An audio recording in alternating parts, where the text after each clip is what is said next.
Welcome to Shawn Thinking Out Loud, the show where common sense gets a microphone and political correctness takes a coffee break. I'm your host, Sean Armstrong, here to ask the questions most people are afraid to say out loud, challenge the noise, and dig into what's really going on in our world today.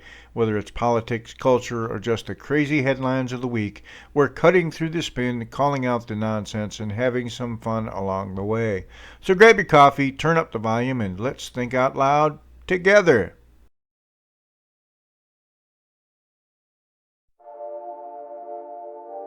Welcome to the noise in my head, where ideas spark like lightning threads. No script, no map, just let it flow. Thinking out loud, let's see where we go.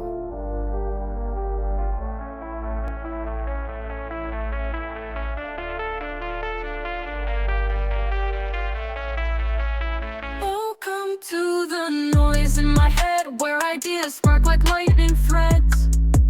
No script, no map, just let it flow. Thinking out loud, let's see where we go.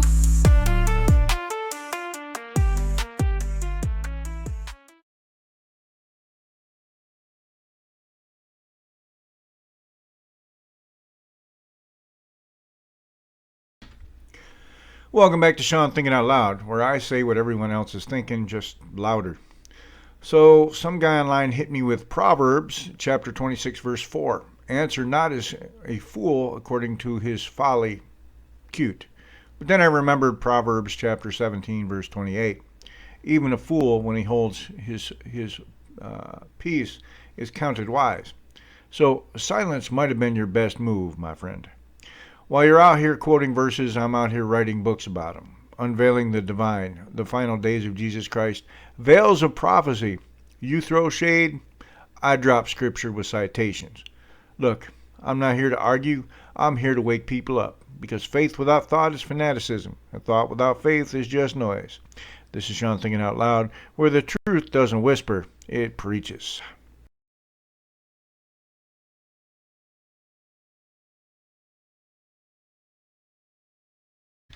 I literally had, supposedly a teacher by the way, a loony leftist tell me I didn't read a book that I wrote. And I quote, "You haven't read the book. I wrote 2 paragraphs and you read the first line. No way you read the book." Generally, when you write a book, you have to edit it, which generally means reading it. So he obviously didn't read the front cover where my name is prominently displayed. This person is supposed to be a teacher. It's my book titled The American Left from Liberalism to Despotism. My picture is literally on the cover too, on the back cover. It has me in a Class A uniform. Oh, he also said I regurgitate things that I didn't read the article I posted. I posted an article titled How the Left Became Sufficiently Dumbed Down to be indoctrinated as a direct result of Gramsci's slow march through the institutions. And it's a babbling mess. Of course, minor sourced as always. Now, if you look at these are supposed to be teachers, by the way. I can't post on Facebook right now because I posted something that they believe said was personal. I believe it was the bill that Democrats tried to get through giving illegals health care. So I think they're trying to make me quiet down on Facebook. You know, on who's really responsible for the shutdown. These are your teachers, folks. They're literally validating everything I wrote. How they're dumber than I am, how they make everyone they teach dumber than I am, how they should be fired for making everyone dumber than I am.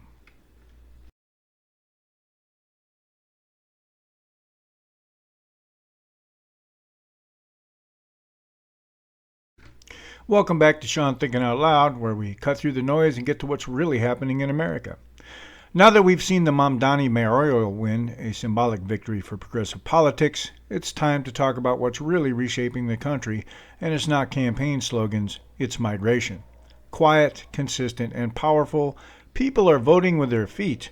Across the nation, millions of Americans are leaving blue states like New York and California and heading to red states like Texas and Florida. The numbers tell the story. New York has lost roughly 2.5 million residents in the last decade. California's outflow is so large that for the first time in history, it actually lost a congressional seat after the 2020 census.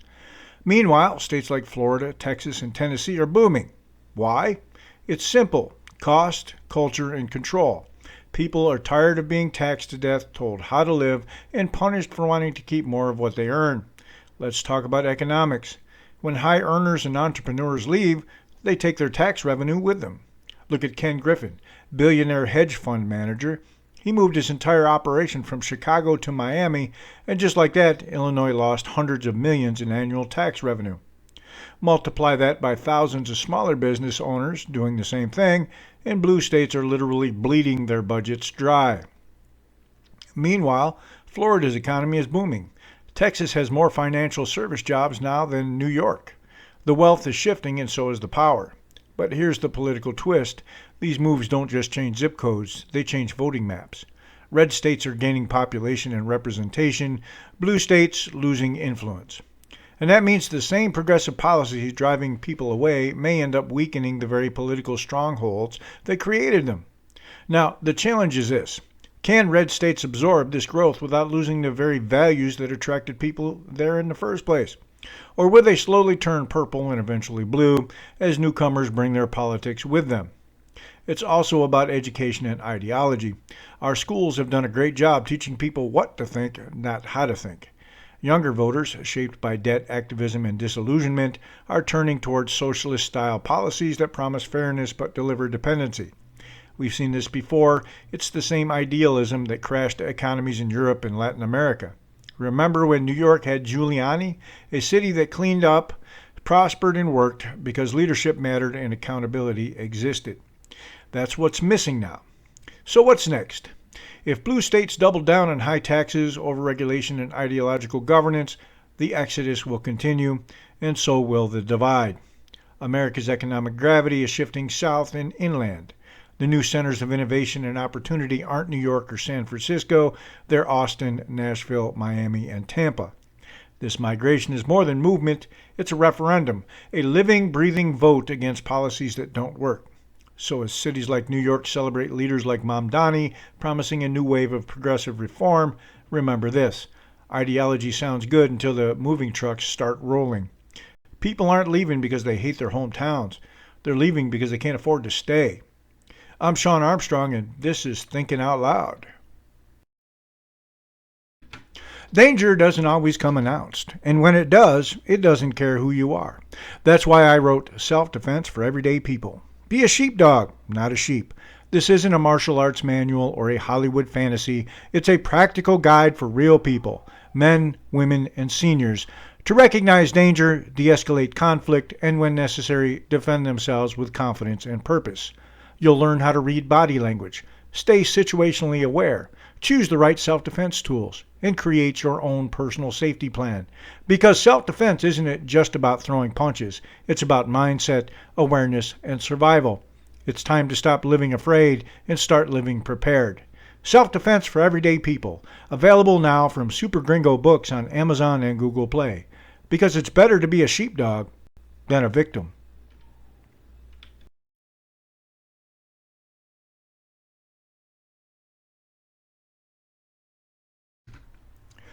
You know, I love it when the left proves my point for me, out loud. So, someone online posts this gem. Trump's economic approval hits a wall with the majority of Americans. Really? Because every single economic metric says otherwise. So I respond, calmly, rationally, with a breakdown, unpacking the economic landscape, Trump versus Biden. I laid it out. Under Trump, we had record employment, rising wages, and stable inflation around 2%. Under Biden, 9% inflation, grocery prices through the roof, rent skyrocketing, and people paying more for less. That's not MAGA math, that's just math. And you know what I get back? Some left-wing keyboard warrior replies, "Another unreadable, babbling novel. How humiliating." So I replied, "Not to people who can actually read." So, see, this is the perfect example of what I keep saying. The left isn't just uninformed anymore. They're proudly ignorant. It's not that they can't find the facts. It's that they don't want to. They've traded education for indoctrination. I even dropped an article on it. How the left became so poorly educated but so highly indoctrinated. Because the evidence keeps piling up. Every time they open their mouths, they confirm the thesis. Feelings over facts, slogans over substance, and rage over reason. And then they wonder why people are leaving the Democratic Party in record numbers. You can't keep mocking intelligence and expect people to stay on board. So yeah, call me the Super Gringo or just Shawn, but one thing for sure, I can read, I can think, and I'm not buying what they're selling. This is Shawn Thinking Out Loud, where the facts are simple, the truth is loud, and the left still can't read.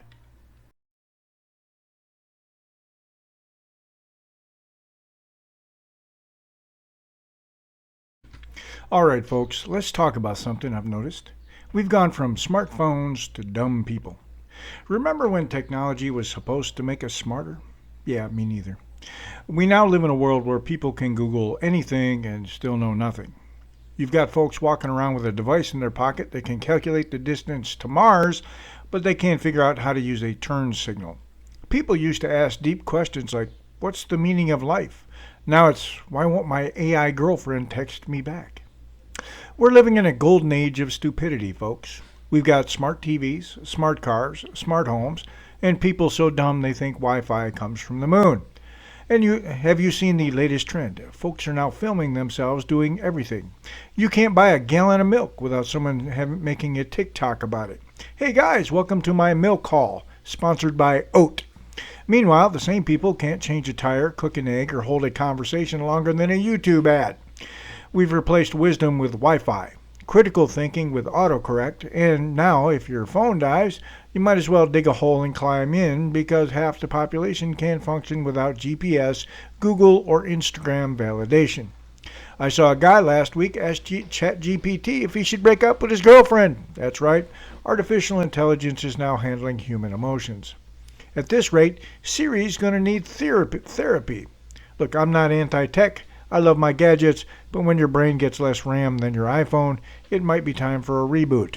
Upstairs. Because the real upgrade we need isn't in our phones, it's in our minds.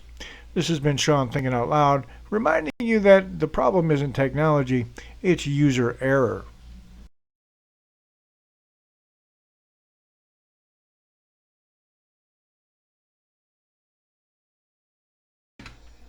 This weekend's elections hammered home something George Carlin said decades ago: never underestimate the power of stupid in large numbers.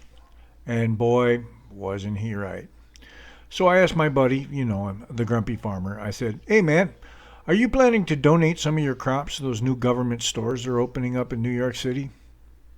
He said, you mean the ones where everything is free until it's gone? Exactly. Because apparently New York's got this new plan, government grocery stores. Free diapers, free food, free bus rides, free rent, basically everything free except the common sense to figure out who's paying for it. No one's explained where the food's coming from. No one's explained how to get the groceries when you've chased out the farmers, the truckers, and the small businesses with taxes and regulations. But don't worry, they've got a free bus service. You know, the one that runs on imaginary gas. And rent control, my favorite, because what better way to encourage people to buy property than telling them the government's going to control how much they can earn from it? Brilliant. That's like inviting people to open restaurants, but then telling them the government's setting the menu, the prices, and the hours. Oh, and by the way, they'll take half your profits for equity. You can't make this up. The only place socialism ever really thrives is in a freshman's dorm room and apparently the New York City Council. Meanwhile, the same politicians who say capitalism is evil are using their iPhones, ordering Starbucks, and tweeting about oppression from their Teslas. George Carlin nailed it. The real pandemic isn't viruses or climate change. It's stupidity, and it spreads faster than Wi-Fi. And the funniest part, these folks honestly believe that if they just tax the rich enough, somehow everyone will live like Kardashians, except without any of the work, talent, or accountability. You want to know what happens when government takes over food, fuel, and rent? Look at Venezuela. Look at the Soviet Union.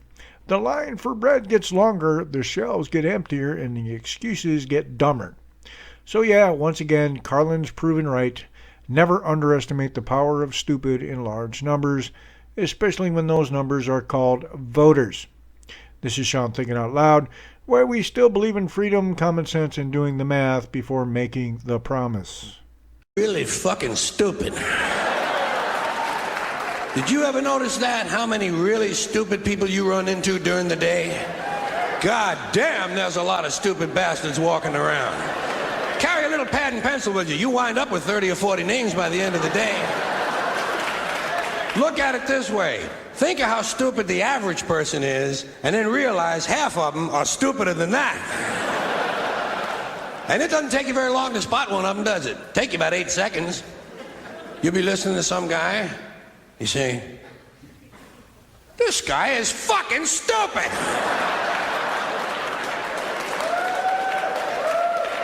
Then there are some people, they're not stupid, they're full of shit. That doesn't take very long to spot either, does it? Take you about the same amount of time. You'll be listening to some guy and say, well, he's fairly intelligent. He's full of shit.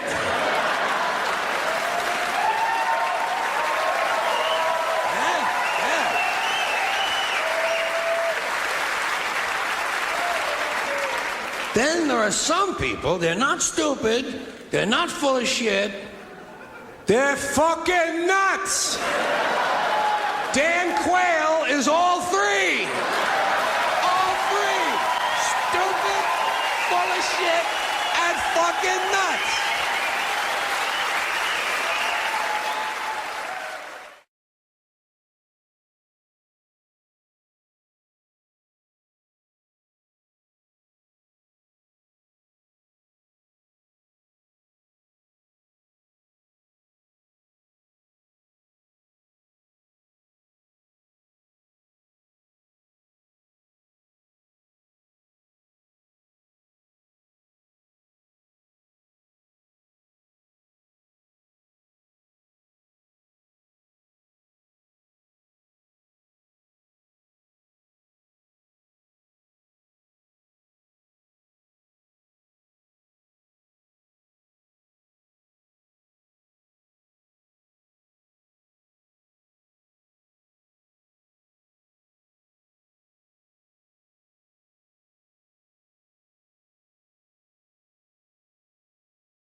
Ever wonder what really happens when the lights go out and something whispers your name?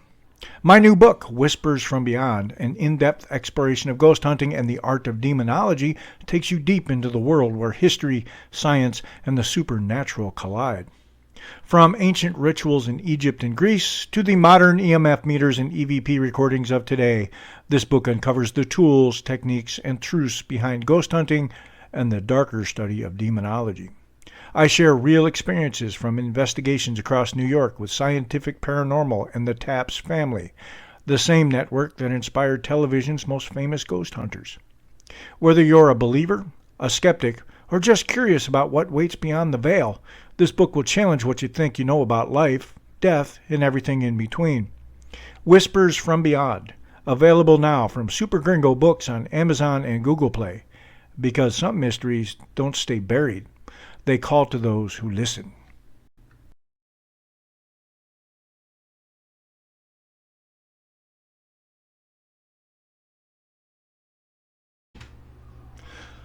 Something to think about. Let's talk about the New York mayoral race for a second. Out of 8.48 million people, the last estimated population in New York City, only about 1.1 million voted for Mamdani. Now, I want you to really let that sink in. Do you know how astronomically low the voter turnout has to be for that to happen? For someone to win a big city, win big in a city that large, when most of the city didn't even show up. That's not a landslide. That's laziness.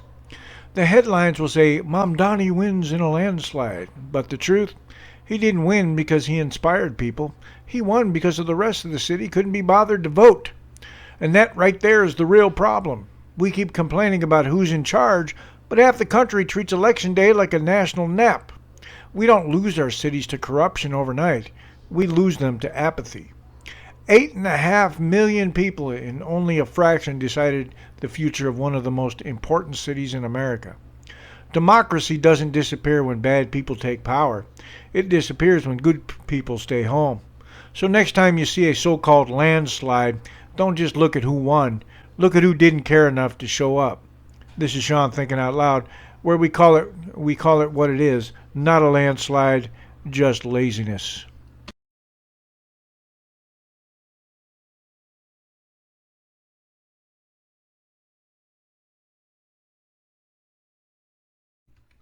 Yeah, I told these idiots that they were dumb and totally indoctrinated and probably got their jobs through DEI. You can see the results. What you just said is one of the most insanely idiotic things I have ever heard. At no point in your rambling, incoherent response were you even close to anything that could be considered a rational thought. Everyone in this room is now dumber for having listened to it. God have mercy on your soul.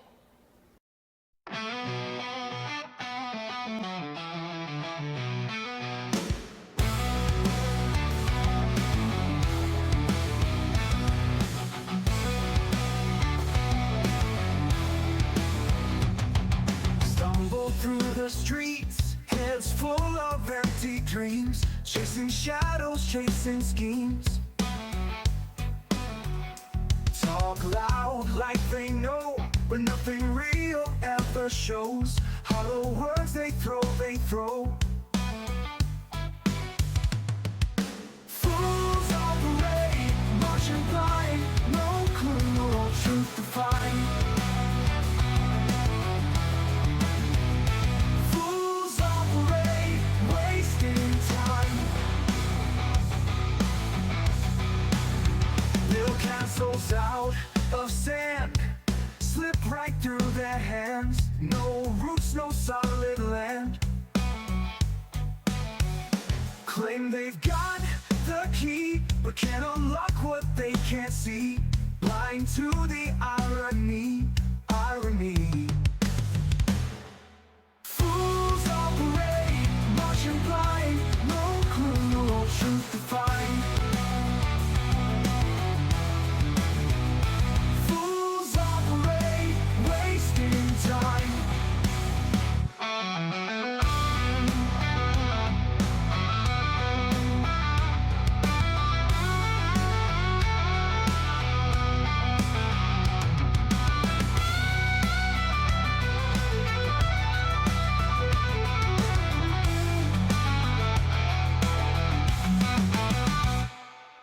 Fools operate, marching blind, no clue, no truth to find. Fools operate, wasting time.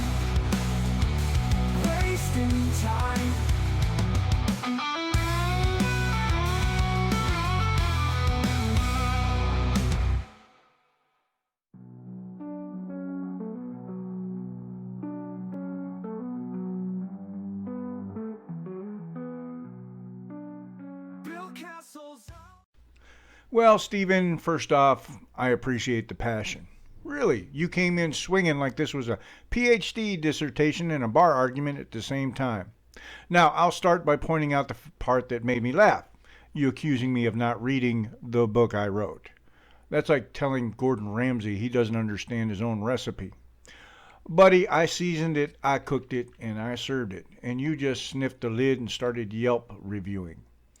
You keep saying you've got 3 degrees like you're about to summon Captain Planet. Look, education is great. I'm all for it. But if your argument still sounds like it was written in Comic Sans, those degrees are just expensive wall decor.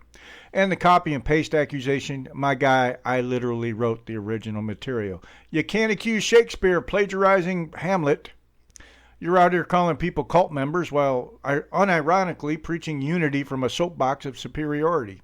That's like setting your neighbor's house on fire and then complaining it's too bright outside. Look, I respect disagreement. That's how ideas grow. But if you're going to swing, at least read the book before you throw the punch. Otherwise, it's just performance art with bad aim. Anyway, I wish you well, Stephen. Next time, maybe we can debate like adults instead of dueling with degrees and buzzwords. Until then, enjoy your 3 diplomas. May one of them eventually teach you how to read a paragraph before reviewing it.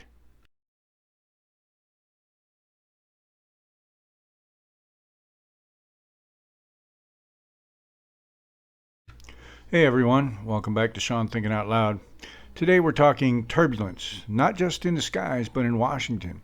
The FFA just dropped an announcement that could throw a wrench in your travel plans, and maybe in American politics too. Let's break this down. So here's the headline. The Federal Aviation Administration is reducing flights nationwide because of the ongoing government shutdown. We're talking about a 10% reduction across 40 major markets, including D.C., New York, Boston, Chicago, San Francisco, you name it. If you were planning to travel this week, buckle up, literally. But this isn't just about travel delays and crowded terminals. It's about how a political gridlock in Washington is now bleeding into the daily lives of Americans. And in the background, there's a new push for Donald Trump pressing Republicans in the Senate to eliminate the filibuster altogether. If that happens, it could change the game for health care, immigration, and every big-ticket issue we've been fighting about for a decade. Now, here's what the FAA actually said. Because of the shutdown, staffing and funding shortages are forcing a 10% cut in flights across 40 high-volume airports. Analysts predict that could mean up to 1,800 flights canceled and around 2,680,000 seats lost over the next few weeks. That's just not numbers on the paper. That's families missing weddings, businesses losing money, and airports bracing for chaos. Experts say it's the biggest aviation disruption tied to a government shutdown since the 2013 furlough crisis. Let's talk politics. According to the call sheet model, this shutdown could last 3 to 4 weeks, maybe longer if Congress keeps playing chicken with itself. The FAA is already 2,000 air traffic controllers short, and that's before we even talk about furloughs or missed paychecks. Meanwhile, Trump's allies in the GOP are using this moment to pressure Senate Republicans to get rid of the filibuster once and for all. They argue it's blocking conservative legislation on immigration, health care, and border security. But changing Senate rules is no small thing. It's controversial, and it could blow back hard if Democrats retake control. Inside the GOP, opinions are split. Senators like Jim Banks and Roger Marshall are on board. They're saying the filibuster is antiquated and anti-majority. On the other side, you've got people like Tommy Tuberville warning that once you break that rule, you can't unbreak it. And then there's Trump posting, pressuring, promising that strong Republicans act, weak ones talk. It's classic Trump. He's framing it as loyalty versus cowardice. But it's got the Senate nervous. If Democrats ever regain the chamber, they'll have the same no filibuster power, and you can bet they'll use it. What does this mean for the public? Frankly, people are tired. When every shutdown looks like the last one, when every promise of action ends in gridlock, voters stop listening. We're seeing early signs of apathy, especially among independents and younger conservatives. They're not sure the GOP can actually govern, and that's dangerous heading into an election year. At the same time, political volatility is growing inside the conservative movement. Some big names are stepping back. Others are being pushed out and into the vacuum. You've got more radical figures like Nick Fuentes trying to grab the mic. It's a moment where leadership, or the lack of it, is really showing. So, to recap, a shutdown is grounding flights, literally grounding America's movement, while a political fight over Senate rules could reshape the country's future. If Republicans want to prove they can govern, not just obstruct, they've got to move decisively and explain why their moves matter. Travelers are grounded, the government's grounded. Let's hope the GOP isn't next. And hey, as always, don't just take my word for it. Dig into the data, read the sources, stay informed. Because democracy, like air traffic control, doesn't run well on autopilot. All right, let's open it up. I want to hear from you. Have your travel plans been hit by these flight reductions? Do you think the GOP should ditch the filibuster to break the gridlock? Drop your thoughts in the comments. Let's keep the conversation grounded but going.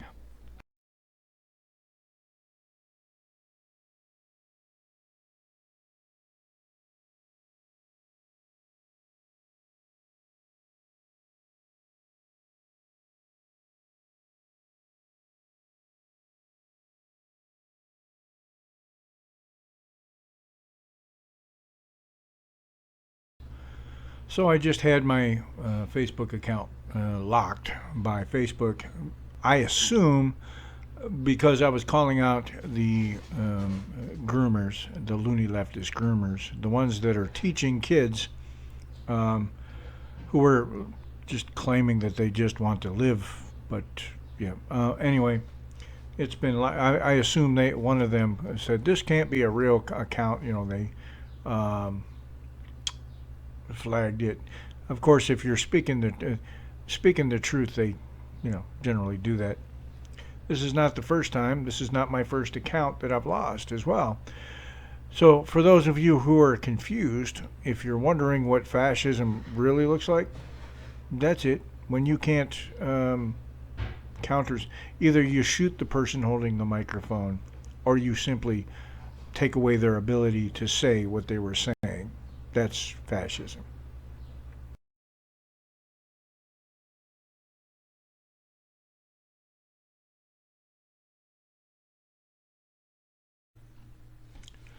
Hey, it's Shawn. You're listening to Shawn Thinking Out Loud. It's Tuesday, November 11th, 2025. Today I want to poke at a very specific, very touchy idea that's been floating around for a while. What if the January 6th pipe bomber was a Capitol cop? Not just someone on the inside, but specifically a Capitol or DC law enforcement officer. If your first reaction is, no way, that's insane, I get it. If your first reaction is, obviously, who else could it be? I get that too. But this show isn't called Shawn Screaming My Gut Feelings. It's called Shawn Thinking Out Loud. So let's actually walk through this. Quick refresher, the ghost at the edge of January 6th. Before we talk theory, let's remind ourselves that's what's solid and on the record. On the night of January 5th, 2021, someone in a gray hoodie, mask, gloves, and a backpack walked around Capitol Hill and planted 2 pipe bombs. One outside the RNC, one outside the DNC. They used kitchen timer devices, galvanized pipe, and black powder. These were described as viable explosives, not props. If they'd gone off, people could have been badly hurt or killed. The bombs were discovered on January 6th while the Capitol itself was under siege. Responding to those devices pulled law enforcement resources away at a crucial time. To this day, the FBI says they still haven't identified the bomber and is offering up to $500,000 for information. And they've released surveillance footage and renewed appeals over the years to try to shake loose a lead. So, big attack day, real bombs, major security failure, and 4+ years later, no name suspect. That's the mystery we're staring at. Where the Capitol officer theory comes from. So how do we get from unknown bomber to maybe a Capitol cop? Let me sketch the argument that the internet tends to make. Not because I agree with it, but because we're going to criticize it, and we ought to be able to state it clearly. It usually goes something like this. Everybody else got caught. Hundreds of rioters have been identified through video, social media, cell phone data, and tips. Yet this one person who left bombs near heavily watched political headquarters has stayed a ghost. That gap feels suspicious. The bombers seem to know what they were doing. The route avoids easy face shots. The person sticks to shadows. Cameras only ever catch them at weird angles. They're fully masked and gloved. They vanish quickly. That looks like someone who understands surveillance and police behavior.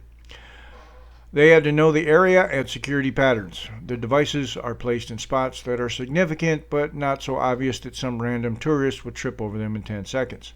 That suggests planning and local knowledge. We know at least some officers were sympathetic to January 6th. We've seen cases where law enforcement officers were disciplined or charged for their conduct around January 6th or their ties to extremist groups. So people wonder, if one cop can be compromised, maybe another could go further. Take those 4 ingredients, toss in frustration that the case is still unsolved, and you get they haven't caught the bomber because the bomber is one of them. That's the emotional version of the theory. What would capital cop bomber actually require? Now, put all the emotions on a shelf for a minute. Let's pretend we're in a writer's room for a TV show and somebody pitches this. Twist: the bomber is a Capitol police officer.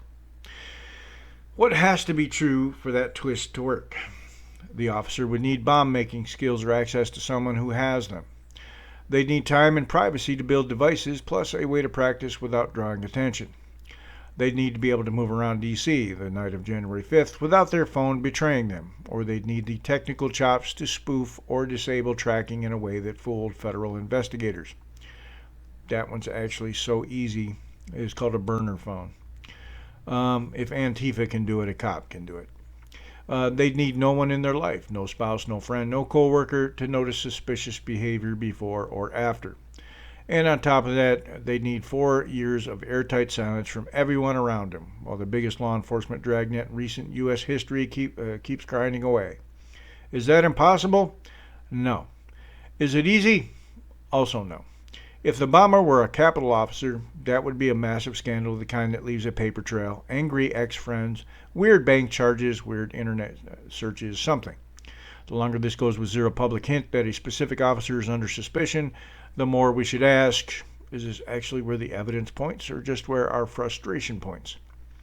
What we actually know from official investigations. We don't have to rely on vibes alone. We have some breadcrumbs from Congress and from the FBI. Multiple hearings and reports have hammered the same basic point. The bombs were real. They pulled officers and resources away from the Capitol. The investigation has made little meaningful public progress toward identifying the suspect, and that lack of progress has pissed off lawmakers from both parties who want answers. We know the U.S. Capitol Police, D.C. Metro Police, ATF, and FBI have all been involved in the investigation. We know they've gone back through camera footage, phone data, shoe sales, you name it. We also know they've been called out for not sharing enough with Congress and for letting the case drift down the priority list at various times. Notice what's not in public record. There is no official statement saying we believe the bomber was a Capitol Police officer or anything even close. There's criticism. There are questions about data handling and missed leads. There is justified anger about how something this serious can remain unsolved. There's a big jump between the investigation has been flawed and opaque, and they're covering for one of their own. One is documented, the other is speculation layered on top of that. Why blame a cop is such a tempting story. There's another reason this theory has legs. It fits a pattern of a lot of people already believe. If you already think law enforcement is hopelessly corrupt, then an unsolved bombing near the Capitol is exactly what you'd expect from a rigged system protecting its own. If you already think January 6th was an inside job, then of course the bomber was somebody with a badge. Who else could walk around unseen? In other words, the idea that a cop did it doesn't start from evidence of this particular case. It starts from a bigger world view. The people in charge are lying to me. Sometimes that worldview is totally understandable. We've all seen real cases where police lied, covered things up, or abused their power. We've also seen real cases where intelligence agencies screwed up, hid mistakes, or played dirty. So when people ask, could the bomber have been a Capitol officer? The honest answer is, in theory, sure. But in theory, a lot of people could have been the bomber. The more important question is, do we have specific evidence pointing to that, or are we just reaching for the most dramatic suspect? Right now, publicly, it's the second one. The danger of accusing a whole badge. There's another problem with this theory. When you say, I think the bomber was a Capitol officer, you might mean it in a very narrow, hypothetical way. I wonder if one bad cop did this. But online, that tends to get translated into something much broader. The cops did this. the whole thing was staged. They're all in on it. Suddenly, you're not just speculating about one rogue person, you're indicting thousands of people by association without evidence. Like gun owners? Now, I'm not here to be a PR arm for the U.S. Capitol Police. They absolutely deserve scrutiny. They failed in real ways on January 6th. Some officers have faced serious questions and consequences. And if an investigation ever does show that one of them is tied to the bomber, I'll be the guy saying, throw the book at him. But if we're going to accuse someone of being a domestic terrorist, that should be based on more than the case is unsolved and I don't trust institutions. Skepticism is healthy. Blanket, evidence-free accusation is not. Legitimate questions that do need answers. Now, I don't want this to sound like, shut up, everything's fine, trust the FBI. No, there are real questions that deserve pressure. Why is this still unsolved when so many other on January 6th related cases have moved forward? How exactly does the phone and geofence data handled? If something was corrupted or discarded, who signed off on that? Have all potential insider angles been seriously investigated? Not just cops, but staff, contractors, anyone with unusual access. Why is Congress itself repeatedly saying they're not getting full transparency? Pushing on these questions is not a conspiracy theory, it's basic oversight. Where it crosses the line is when we skip from, we need answers to, I already know the answer, and it's this dramatic plot I happen to find emotionally satisfying. Living with, I don't know, and insisting on better. So let's circle back to our core question. Was the January 6th pipe bomber a Capitol officer? Right now, based on what's public, the most honest answer is I can give you is, we don't know who the bomber was, and there's no public evidence that clearly points to a Capitol cop over any other suspect. Could a future leak or report prove me wrong? Sure. If that happens, we'll talk about it here, and we'll talk about what it means. But today, on Tuesday, November 11th, 2025, all we really have is an unsolved bombing case. A big reward, periodic new videos, and renewed appeals, lawmakers mad at the Bureau for slow progress, and a whole lot of people filling the vacuum with stories. Some of them imaginative, some of them lazy, some of them just raw anger, trying to make sense of something that never should have happened. I think we're allowed to be angry. We're allowed to be suspicious. We're allowed to say, this doesn't add up, and I want better answers. And we're not obligated to do, what we're not obligated to do is to adopt most extreme explanation just because it feels the most dramatic. Sometimes the bravest sentence in politics is still, I don't know yet, but I'll keep watching. And that's where I'm at with the January 6th bomber and the Capitol officer theory. I don't know. I don't see evidence yet that convinces me. And I think the job of citizens and of Congress is to keep pressing until either the case is solved or we at least understand why it couldn't be. Thanks for thinking this through with me instead of just yelling about it. I'm Shawn. This has been Shawn Thinking Out Loud. I'll talk to you next time.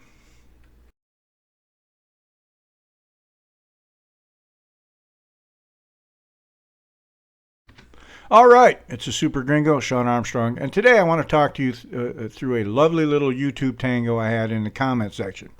Yes, I know I should know better than to argue in the YouTube comments, but sometimes the stupid is just loud enough that I can't help myself. This whole thing starts with a guy, handle @mile0YU6WQ, talking about Trump, tariffs, China, and soybeans. He basically says Trump tariffed China 100%, China retaliated, stopped buying U.S. soybeans, and then forced a deal where they'd buy soybeans again if we gave them computer chips. Big win for China. That's the gist. Tariffs, soybeans, chips, and surprise, it's all Trump's fault. Then another guy jumps in, the grumpy farmer, you know him, says, hold up, how is that just a win for China? And points out that China had already reduced the share of soybeans they were buying from us by 2024 under Biden, and asks the classic question, is this just Trump derangement syndrome talking? And then here I come, Super Gringo drops out of the sky. I reply and say, essentially, Biden put new tariffs on China. So are you mad at Trump? Or are you actually mad at Biden? Then I lay out the list. Biden's targeted tariffs. 100% on Chinese electric vehicles, 50% on solar cells, 50% on semiconductors starting in 2025, 25% on various batteries, steel, aluminum, PPE, medical gear, critical minerals. In other words, Biden didn't walk in and undo Trump's tariffs because they were supposedly disastrous. He kept most of them and then added his own, especially on strategic industries. So if tariffs themselves are the great unforgivable sin, why is all the rage reserved for Trump? Then I point at the 90-day hold Trump put on some of those China tariffs, the truce that kept rates from surging higher while negotiations went on. Bottom line being, trade policy is a lot messier than orange man bad, China good, farmers doomed. So I asked the obvious question. So you're mad at Biden or the auto pen? You pick. Because at this point, half the country isn't even sure who was actually making decisions in that White House.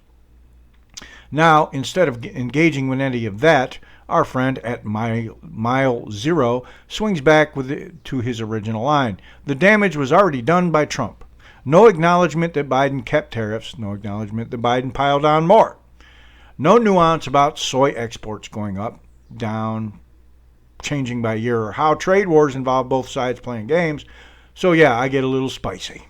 You've seen my replies. Calling out the babbling, pointing out the left being dumbed down by the long march through the institutions, dropping a mini essay on Gramsci, cultural hegemony, indoctrination in the schools, and how critical thinking got replaced by emotional conformity. And that's really where the whole thing becomes more than just one comment thread. Because this guy isn't unique, he's a type. Starts with a half-remembered narrative about Trump, ignores that Biden did the same thing and more, moves the goalposts every time you bring receipts, then plays the "you're childish, you're mean, you hurt my feelings" card when you call them on it. That's not debate, that's conditioning. So in the comments, I throw out the name for what we're actually seeing. It's when someone is so emotionally locked into Trump bad that if Trump does something they normally support, they flip and oppose it. If Biden copies the policy, suddenly it's complex and strategic. Every negative metric is Trump's legacy. Every positive metric is Biden's genius. Tariffs are the perfect example. When Trump did it, he's starting a trade war. He's killing the farmers. He's wrecking the world order. When Biden does it, he's defending democracy, standing up to China, protecting our supply chains. Same tool, different jersey.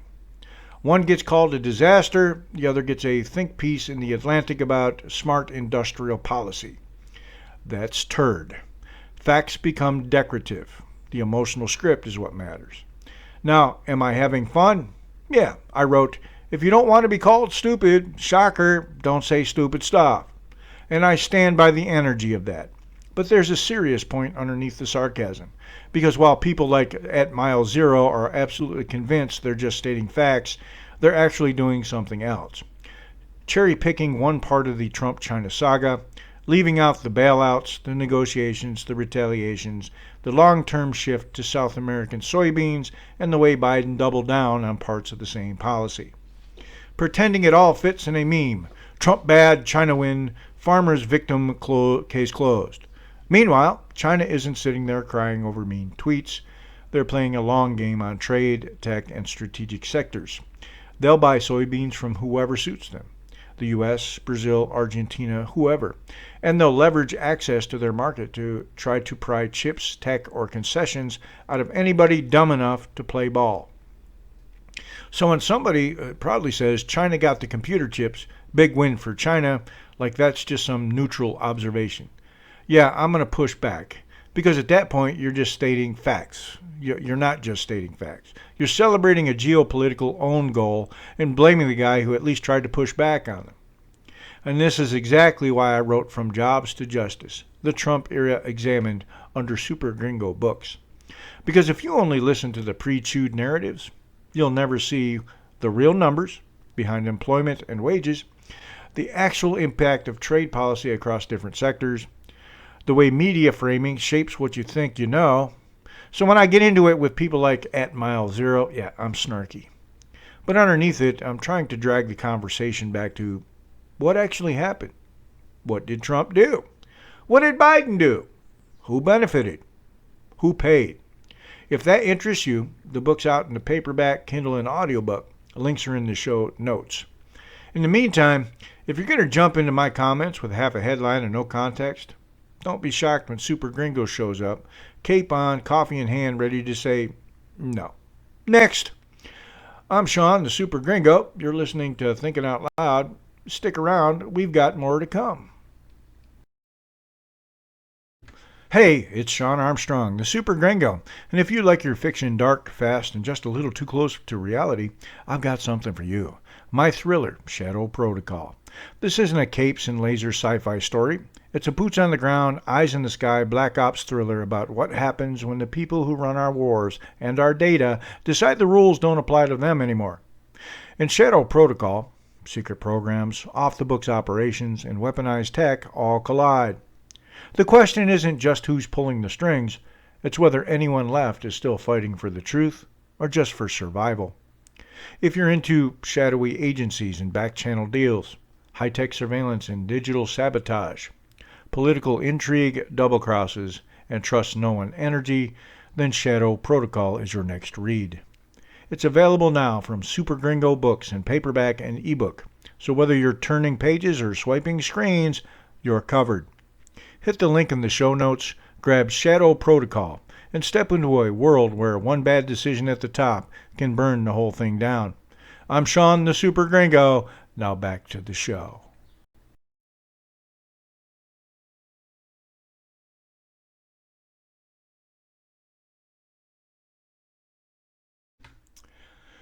So I had this guy show up real smug.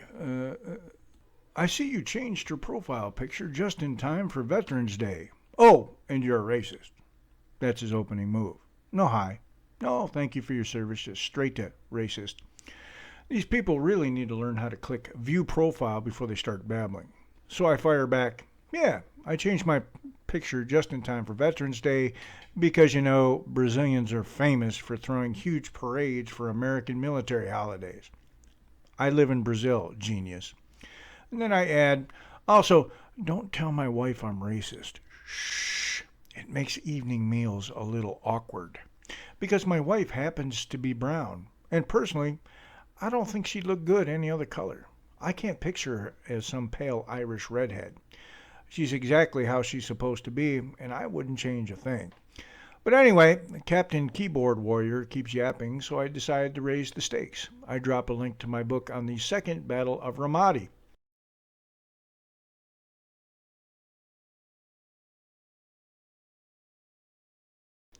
Real place, real fight, real people didn't come home. And in my head, I'm thinking, this guy's just upset me. He's just upset he never got to serve. So I hit him with, buy the book. That'll be the closest to manhood you've ever gotten. Yeah, I went there. He writes back, and this is where it gets hilarious. He says, why would I buy a book about something I've done? This guy is fucking stupid. Now, this dude is obviously not old enough to have served in Iraq, let alone Ramadi, Iraq, back when it was one of the hottest places on the planet. You can smell the stolen valor through the screen. So I type back, nice and simple, in your dreams. Here's a little tip for you loony leftists out there. Before you launch into your, you're racist, you didn't serve, I know everything routine, check the profile. Look at where the person lives. Look at who they're married to. Look at what they've actually done. Because when you don't come across as woke or brave or fighting fascism. You just come across as stupid. I'm Shawn, the Super Gringo, veteran, living in Brazil, married to a woman who's not white and doesn't need you to defend her from me. And if you want to know what Ramadi was really like, not the fantasy version in some kid's head, pick up the book. Now back to the show.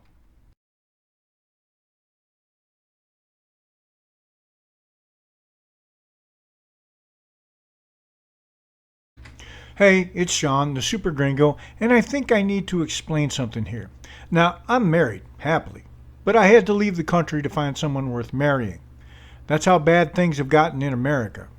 Honestly, in the West in general. Ladies, you keep hearing about this male loneliness epidemic. Let me flip that for you. There is no male loneliness problem. There's a men aren't putting up with your fourth wave feminism anymore problem. Men are walking away. Why? Because for years we've elevated women's status And I'm fine with that. Equal rights, equal protection, equal access to education, work, voting, all of that. But here's the catch. We elevated the rights and privileges. We did not elevate the responsibilities. Take divorce as an example. If two people decide to blow up a marriage, one person should not walk away with cash and prizes by default. That's called an incentive to file for divorce. And guess who almost never walks away with cash and prizes? That's right. Usually the person who actually earned the cash and prizes. So when the whole system is set up where a guy can work his butt off for 20 years and then lose the house, the kids, half his paycheck, and his reputation, don't be shocked when a lot of men say, you know what? Hard pass. I'll stay single. No, there isn't a where did all the good men go crisis. Most of them are quietly at peace. They go to work, they hit the gym, they game, they travel, they hook up if they want to. They're still dating, they're just not sticking around for a rigged deal. You've been told you're strong and independent. Don't need no man. A queen just for existing. Okay, cool. You don't need a man. But here's the part nobody wants to say out loud. Men don't need you either. They don't need the headaches. They don't need the constant complaining.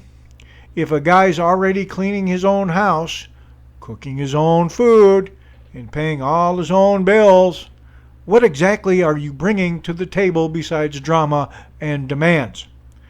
That's the disconnect. So when you hear about lonely men, maybe zoom out a bit. A lot of guys are actually fine. They're just opting out of a system where they feel like they get all the responsibility and none of the respect. You wanted liberation, you got it. But liberation comes with a cost. Men are now free to walk away too. I hope that helps clear it up. I'm Shawn the Super Gringo. This is Shawn Thinking Out Loud.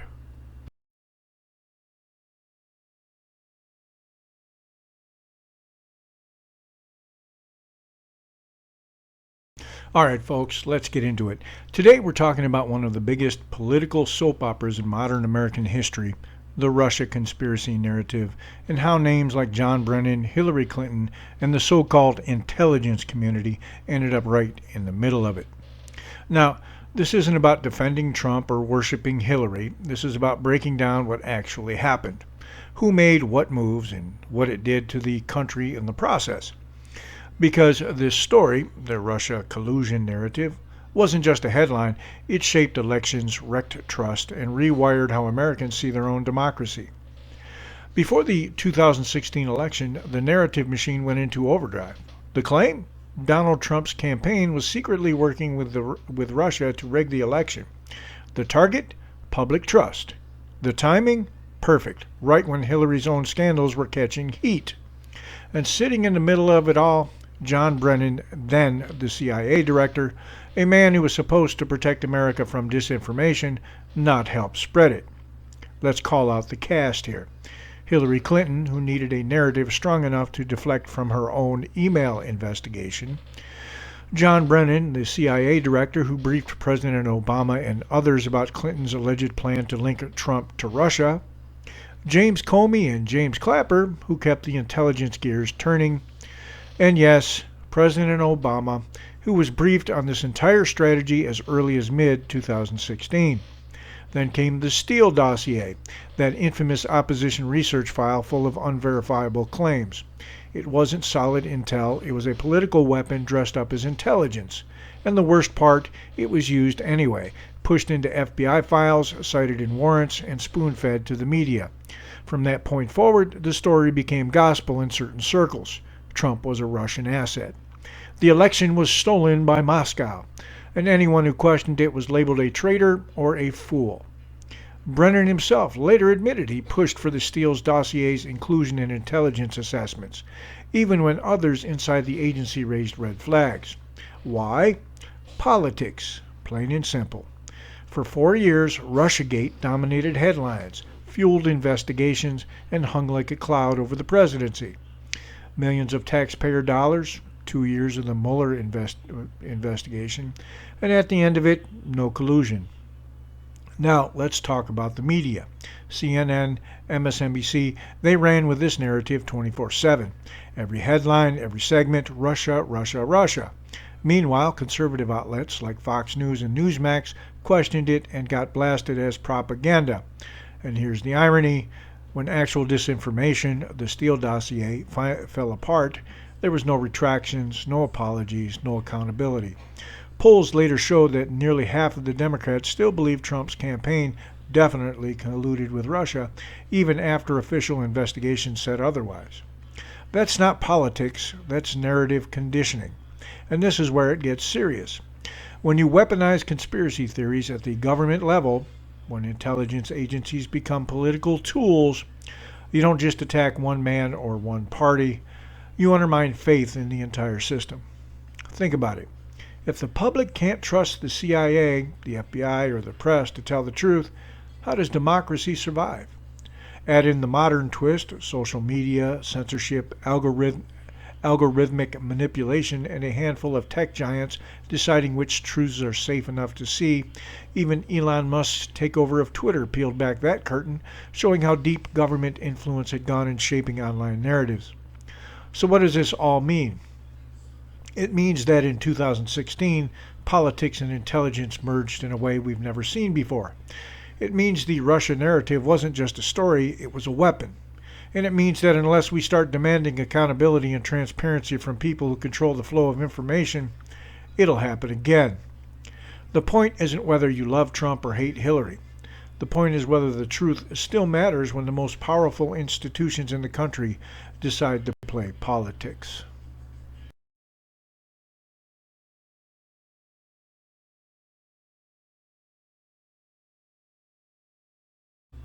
Hey everyone, it's Shawn, the Super Gringo. Welcome back to Thinking Out Loud.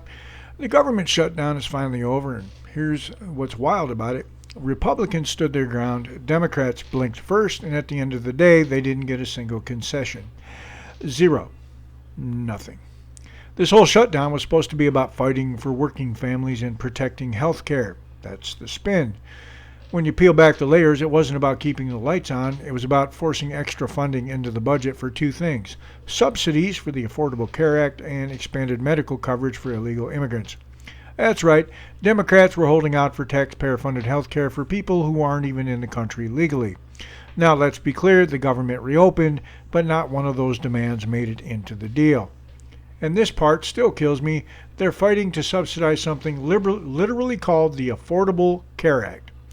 If it were truly affordable, it wouldn't need subsidies. That's not reform, that's a bailout.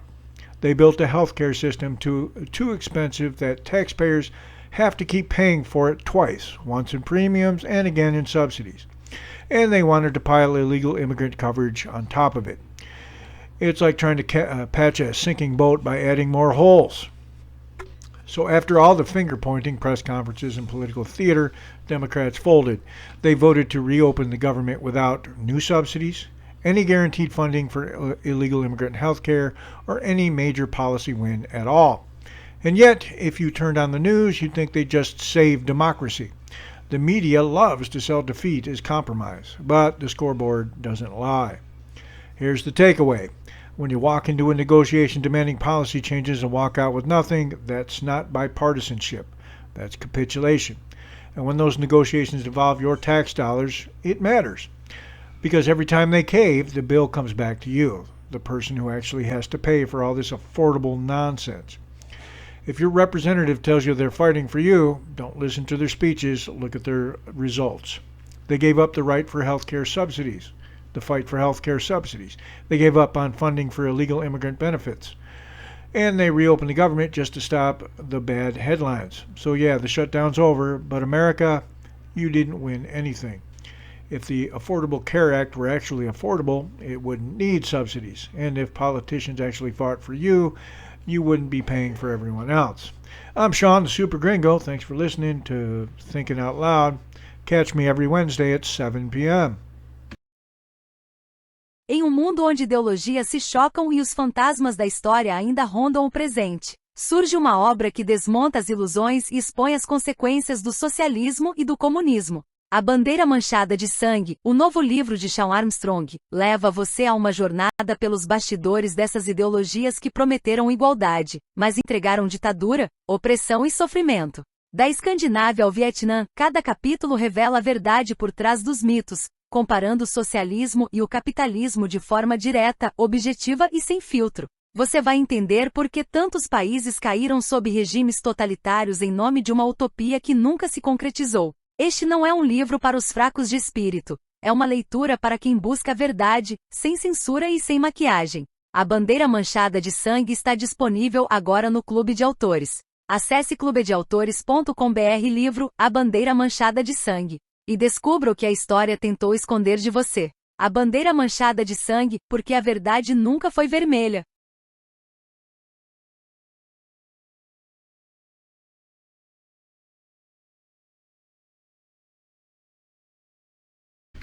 All right, that's going to do it for today's episode of Shawn Thinking Out Loud. We covered a lot, from political theater and shutdowns to the stories they don't want you hearing.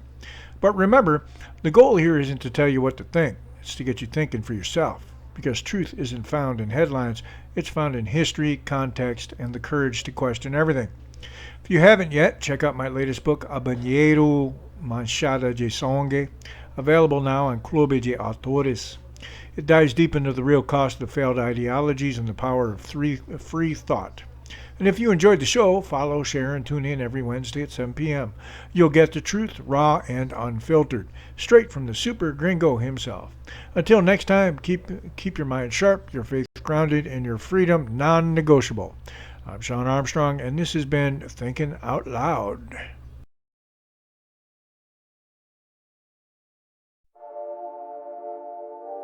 Welcome to the noise in my head, where ideas spark like lightning threads.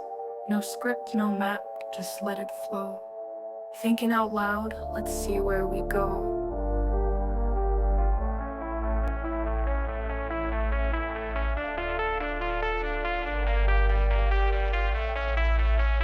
Welcome to the noise in my head, where ideas spark like lightning threads. No script, no map, just let